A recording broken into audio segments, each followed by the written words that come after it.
자, 그리고 골프에 필요한 법칙을 기반으로 한다는데 이런 법칙들은 뭐가 있을까요? 우리 골프 스윙에 필요한 법칙들? 바뀌지 않는 법칙? 파워를 내기 위해서 뭐 많이 있겠지만 원심력 활용 아닐까요? 원심력 활용? 그래서 레그도 필요한 거고 원심력을 발생시키려면 클럽 헤드는 항상 뒤따라와 줘야 되죠. 근데 우리가 라인을 지켜요. 바닥에 있는 라인을 지키면서 백스윙을 해요. 자, 이렇게 클럽 샤프트 연장선이 라인을 지키면 이 클럽 헤드는 제 몸보다는 뒤에 있겠죠. 그럼 여기서 원심력을 활용하려면 어떻게 될까요? 우리 몸이. 손이나 팔이 먼저 와야 될까요? 아니면은 오른쪽에 공에 가까워지는 움직임과 왼쪽이 이렇게 멀어지는 동작에 의해서 클럽과 내 팔이나 손이 따라오면 자연스럽게 원심력이 만들어지는 거잖아요. 근데 이거를 잘못되게 생각을 해서 팔이나 손의 근육의 힘으로 원심력을 쓰려고 하면은 어떤 현상이 나오냐면 여기서 손이나 팔로 이렇게 잡아 끄는 동작을 할 수도 있다는 거죠. 그렇죠. 그럼 또 이제 보상 동작이 필요한 거고. 백스윙 때 라인을 잘 지켰어요. 제 나름대로 잘 지켰어요. 그럼 내가 이 클럽 페이스를 열지 않으려고 하더라도 처음에 위치보다는 클럽 페이스 열린 상태겠죠. 그럼 이 상태에서 왼팔을 타겟 방향으로 잡아 끌면 잡아 끌어요. 그렇죠. 그러면 이 클럽 헤드는 뒤에 있지만 어떤 게 제어가 안 되냐면 클럽 페이스 제어가 안 되는 거예요. 그럼 어떤 또 이제 보상 동작을 하냐면 이렇게 잡아 끌어서 오른쪽으로 가거나 생크가 나면 그때부터는 근데 이 상태를 놓고 우리가 이 앞쪽 라인을 제어한다고 치면 왼팔은 근해잖아요. 근해 상태에서 제어하기 위해서 오른쪽이 공에 가까워지고 왼쪽이 오른쪽에 가까워지는 것만큼 멀어지면 내가 굳이 조정을 안 해도 얘는 자연스럽게 움직일 수밖에 없겠죠. 자, 원심력이라는 게 이거잖아요. 얘를 돌려요. 이렇게 돌려요. 그럼 이 노란색 공은 항상 제가 돌리는 손보다는 항상 뒤따라 와줘야 되겠죠. 그럼 이 줄은 뭘 했냐는 거예요. 제가 이렇게 돌렸을 때 얘가 뭔가 작용을 했을까요? 이 줄이 파란색 줄이. 근데 이 줄은 왜 움직였을까요? 얘가 돌리니까 가겠죠. 이 역할을 몸만 해주고 우리가 그렇죠. 왼팔하고 클럽 샤프트가 이 줄처럼 그냥 몸의 움직임에 의해서 반응을 하든지 아니면 오른팔이 접혔다가 펴지는 움직임에 의해서 이렇게 해주면 원심력 활용도 훨씬 더 쉬워질 수도 있겠죠. 근데 이거를 막 이렇게 다르게 해석을 하잖아요. 클럽의 파워를 뭐 계산하기 위해서 요즘에는 뭐 임팩트 순간 뭐 브레이크를 잡으라고 표현하시는 분들도 상당히 많고. 그럼 관성에서 이렇게 앞으로 튀어나가는 그 힘은 좋지만 뭐가 안 좋아질 수 있냐면 제가 생각할 땐 클럽 페이스 제어가 상당히 어려울 수도 있다고 생각을 하거든요. 그러니까 이제 그런 분들이 말씀하실 때는 뭔가 임팩트 순간 인위적으로 브레이크를 잡는 것처럼 자꾸 멈추는 힘을 쓰라고 얘기를 하잖아요. 그러니까 이게 100km 달리던 자동차에서 급브레이크를 잡으면 관성에서 이렇게 사람이 앞으로 튀어나가듯이 임팩트 순간에 브레이크를 잡으면 클럽 헤드가 이렇게 탁 튀어나가는 그 움직임이 더 좋아지기 때문에 골프에 필요한 파워가 더 좋다고 이렇게 얘기를 하는데 또 우리가 여기서 말하는 법칙을 따라 보면 각 운동량 보전 법칙이라는 게 있잖아요. 그게 뭐냐면 반지름의 그러니까 이 공식 이거를 한번 봐보죠.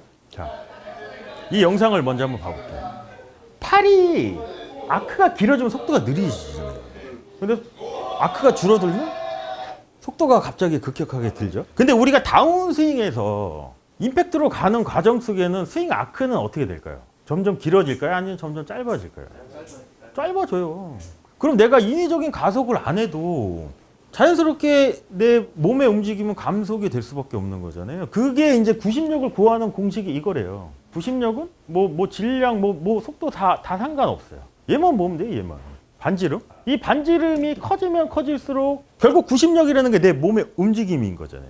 반지름이 커지면 몸의 움직임은 느려질 수밖에 없어요. 그럼 자연스럽게 그냥 이런 법칙에 의해서 감속이 되는 건데 왜냐면 우리가 백스윙을 들어서 바닥에 있는 공을 치기 위해서는 왼손목 코킹이 펴지면서 점차적으로 스윙 아크가 길어지면서 진행을 하기 때문에 내가 인위적으로 내가 몸을 멈추지 않아도 자연스럽게 감속이 되는 거는 그냥 발생하는 현상일 수도 있잖아요. 법칙이잖아요. 근데 이걸 잘못 해석해버려서 정말로 내가 인위적으로 뭔가 이렇게 브레이크를 잡는 이 움직임을 써버린다고 하면 일관성 있게 그렇게 들어가서 정말로 뭐 우연찮게 그렇게 맞아서 갈 수도 있지만 우리가 또 한 가지 생각을 해야 될 게 뭐냐면 클럽 헤드가 여기서 브레이크를 잡는 움직임에서 이렇게 손을 앞질르는 동작을 하면 뭐가 안 좋아지냐면 실질적으로 스윙의 아크를 생각을 한번 해보죠. 임팩트까지 클럽 헤드가 뒤따라오면서 계속 가서 임팩트 순간 클럽 헤드부터 왼쪽 어깨까지 길이가 가장 길어야지 우리가 지렛대 원리로 따지면 길이가 길면 적은 힘으로 우리가 무거운 물건을 들 수 있는 거잖아요. 근데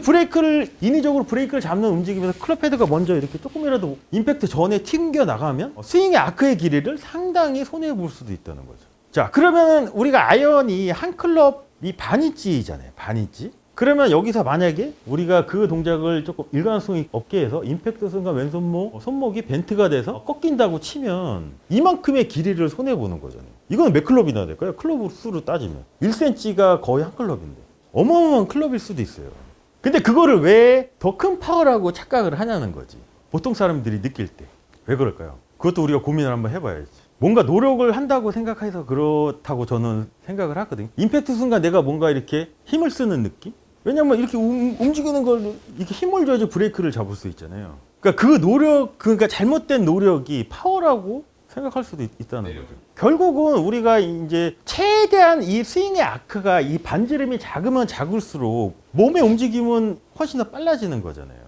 근데 이거를 조금 오해하는 경우가 뭐냐면 그렇다고 내가 이 반지름의 아크를 줄이기 위해서 왼손목에 코킹을 힘을 줘서 유지하는 건 아니라는 거죠. 그래서 골핑 머신에서는 왼손목에 코킹을 만드는 거는 오른쪽 팔꿈치가 이렇게 접히면 코킹이 만들어지고 접혔던 팔꿈치가 펴지면 왼손목의 코킹이 풀리면서 스윙 아크를 결정을 해주는 거잖아요. 근데 스윙을 생각 한번 해봤을 때 백스윙은 우리가 오른쪽 팔꿈치 접히는 움직임에 의해서 왼팔과 왼손목에 코킹이 됐다고 치면 이 상태에서 우리가 이 끝이 바닥에 있는 라인을 지키기 위해서 진행을 하겠죠. 그때 이제 백스윙하고 마찬가지로 오른쪽이 멀어져야지 이 라인을 지키듯이 앞쪽 라인을 지키려면 이번에는 이 끝이 이렇게 향할 때 오른쪽은 공에 가까워지고 왼쪽이 멀어지면 이 라인을 지키는 게 가능하겠죠.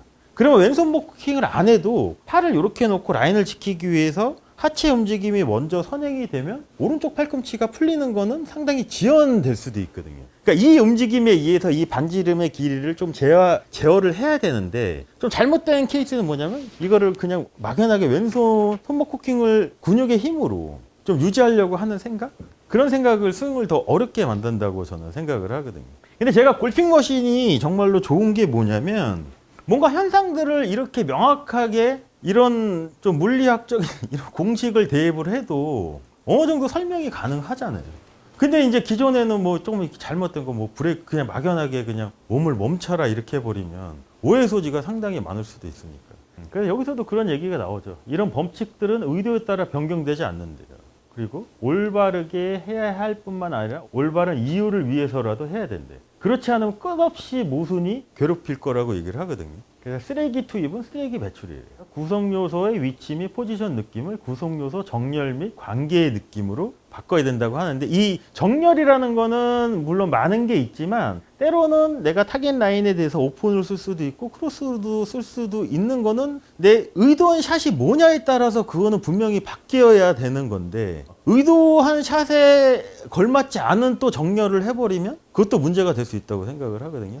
그래서 그 정렬이 이제 제일 중요하게 생각하는 게 뭐냐, 오른 팔뚝과 오른 팔꿈치의 위치를 어떻게 잡느냐에 따라서 모든 관계가 어떻게 보면 가장 쉽게 풀릴 수도 있고, 그래서 이제 골핑 머신에서 얘기하는 이제 매직 오브 라이프 폼, 그러니까 오른 팔뚝하고 샤프트를 같은 면에 이렇게 유지하는 플라잉 엣지 구조가 상당히 정렬을 맞추는데 상당히 중요한 역할을 하는 거거든요.